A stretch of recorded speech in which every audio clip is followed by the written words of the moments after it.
प्रभाग क्रमांक 1 भारतीय जनता पार्टीचे अधिकृत उमेदवार आणि माजी नगरसेवक अनिल म्हणजेच बॉबी टिंगरे माझ्यासोबत आहेत. अनिलजी, आपलं टाइम्स ऑफ पुणेमध्ये हार्दिक असं स्वागत. प्रभाग क्रमांक 1मध्ये आता कळस आहे, धानोरी आहे आणि उर्वरित लोगाव. आता हे लोगाव जे आहे आता नव्याने समाविष्ट महापालिकेमध्ये झालेलं गाव आहे. तर त्याबद्दल तुमचं काय, म्हणजे तिथल्या विकास कामांचं काय आराखडा तयार तुम्ही केला? बरोबर आहे की आता हा खंडोबा माळपासून लवगाव आम्हाला चालू आहे. इकडे पूर्ण म्हणजे 30,000चा भाग लवगावचा आम्हाला जोडलेला आहे. मोजेनगर, निंबाळकर नगर वगैरे वगैरे. आम्ही आता ह्या प्रचारादरम्यान फिरत असताना आता हा समाविष्ट होणं आम्हाला 2-1.5 महिना झाला. आता ह्या 1.5 महिन्यामध्ये आम्ही प्रचारार्थ फिरताना आम्हाला हे जाणवलं की फारच अविकसित भाग आहे. ग्रामपंचायतीची निवडणूक 2012ला झाली. 12 ते 25मध्ये तिथं प्रतिनिधी नाही आहे. त्यामुळं प्रशासनाच्या राजमध्ये तिथं कुठलंही काम होत नाही. मग महानगरपालिकेमध्ये जाऊन पण 3-4 वर्ष बिचारा त्या लोकांना कसली सुविधा नाही. मग आता मला असं वाटतं की महानगरपालिकेच्या निवडणुका होतील आणि आपण त्या ठिकाणी खूप चांगला विकास घडवून आणू. कारण अनुभवाच्या जोरावर त्या ठिकाणी आम्हाला पाणी कसं द्यायचं आहे. कारण सुदैवाने भामासकडचं पाणी आलेलं आहे. 200 MLD पाण्याची मान्यता आमची झालेली आहे. आम्ही आता 150-150 MLD पाणी उतरतो आहे. आम्ही इथे एक पाण्याची टाकी केलेली आहे, जे वन विभागाची जागा आहे तिथं. आता खंडोबा माळ आणि त्यांना पाणी देण्यासाठी पलीकडे एक जागा शोधतो आहे. ही 24/7 किंवा भामासकडच्या अंतर्गत आम्ही ती टाकी करून तिथेही पाणी पुरवू. सांगायचं तात्पर्य, विकास तिथं पण खूप अडचणी आहेत, समस्या आहेत. नागरिक तिथे गेल्यानंतर खूप काही बोलतात. पाण्याचे टँकर खूप चालू आहेत आमच्या सोसायट्यांमध्ये. दुर्दैवाने आमच्या विरोधकांचे खूपच टँकर 25-25, 10-20 टँकर स्वतःच्या मालकीचे आहेत. तेच तिथं पाणी देणार, सुविधा देणार असं बोलतात. पण दुर्दैवाने पहिले त्यांनी स्वतःचे टँकर बंद केले पाहिजे. आणि सगळ्यात महत्त्वाचं म्हणजे त्यांचं 10-20 लाखाचं बिल सोसायटीधारक देतात आणि त्या सोसायटीमध्ये ते बिचारे प्रचार करायला जातात की आम्हाला मतदान करा. तर मला असं समजलं की नागरिक आता त्यांना असं म्हणायला लागले, तुमचे टँकरचं जे बिल आहे ते तुम्ही 2 दिवस थांबवा. पण ते घाई करतात आणि ते टँकरचं बिल येतात. ते पाणी कसे देतील हा जरा संभ्रम आहे. असो, ते आता आमच्या विरोधकांबद्दल अधिक तर बोलता, आम्ही काय करणार आहे त्या संदर्भात बोलू. मला एवढंच म्हणायचं की त्या ठिकाणी फार अविकसित भाग आहे. तिथं आम्हाला खूप चांगलं काम करण्याची गरज आहे. आम्ही जे पण प्रतिनिधी निवडून येऊ, भारतीय जनता पार्टीचे 4ही प्रतिनिधी निवडून आलो तर 100% सगळ्यात जास्त लक्ष आम्ही त्या भागामध्ये देणार आहोत आणि तिथं लोकांना न्याय देणार आहोत. आता तुम्ही विरोधकांचं बोललेलंच आहे. प्रभाग क्रमांक 1मध्ये असा विषय आहे, राष्ट्रवादी काँग्रेस पक्ष आणि शिंदे गट शिवसेना, म्हणजे ह्यांनी 4 उमेदवार दिलेले आहेत आणि भारतीय जनता पार्टीचे 4 उमेदवार असे. म्हणजे एकंदरीत आपण वातावरण पाहता तिरंगी लढत होण्याची शक्यता वाटते का, किंवा त्यांचं आव्हान तुम्हाला कितपत वाटतं असं? मला असं वाटत नाही. कारण भारतीय जनता पार्टीचं फार मजबूत वातावरण आहे.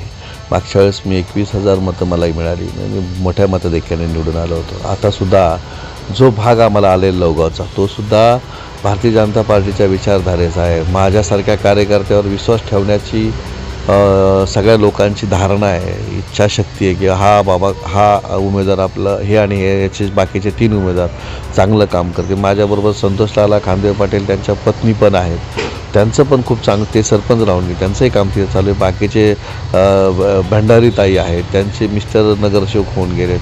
हे अनुभववाले सगळे माझे 4ही सहकारी आहेत. त्याच्यामुळं मला असं वाटतं की तिथं आम्ही चांगलं आणि सुंदर काम करू. ते लोक आमच्यावर विश्वास ठेवतात आहे असं जाणवतं मला. त्याच्यामुळे तशी काय अडचण येणार नाही मला तिथं विकासाची.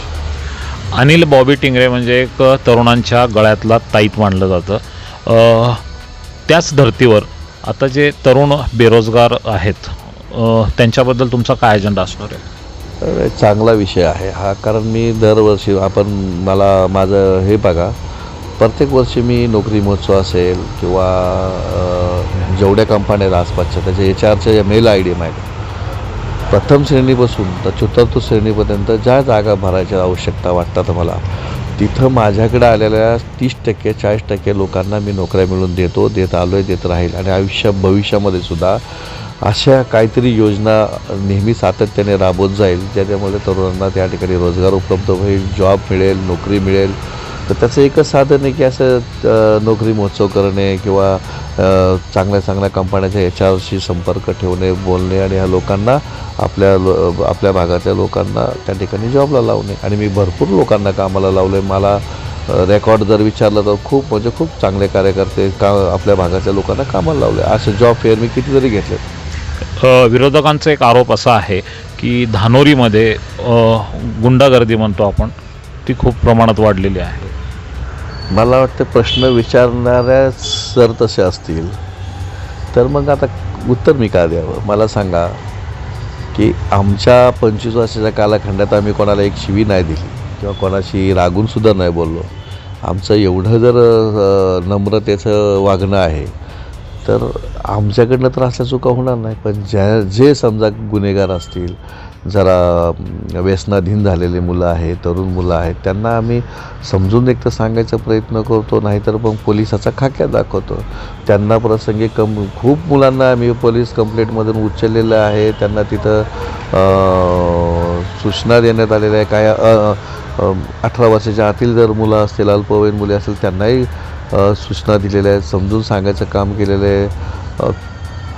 बाकीच्यांना क्राईम रेट आम्ही कमी करण्यासाठी प्रयत्न करतो. आणि आता मी माझ्या पूर्ण धानोरीमध्ये पोलीस चौकी मी उभारली इथे. आता पोलीस स्टेशनची मागणी करतो. त्याच्यामुळे अजून तो जो भाग आहे अजून सेफ्टी महसूस होईल. असेही प्रयत्न झाले की माझे पोलीस स्टेशन उभं करावं. पोलीस चौकी आहे, कर्मचारी थोडे अपुरे आहेत, परंतु आता पोलीस स्टेशनची मागणी केली तर आता माझा भाग जवळजवळ 1 लाखाचा आहे. त्याच्यामुळं मला पोलीस स्टेशन पाहिजे. म्हणजे तुम्ही जो प्रश्न केला त्याच्यात थोडंसं अजून धाक राहील आणि आम्ही प्रयत्न करणारच आहोत की ते कमी होईल यासाठी. तुम्ही तुमच्या 10 वर्षाच्या कालखंडातला विकास कामाचा आराखडा म्हणजे मला आराखडासुद्धा म्हणजे सॉरी हे सांगितलं, विकास कामं सांगितली किंवा तुमचा अजेंडाही मला आता सांगितलं. तर टाइम्स ऑफ पुणेच्या माध्यमातून प्रभाग क्रमांक 1च्या मतदारांना बॉबी टिंगरे यांच्याकडून काय आव्हान असेल?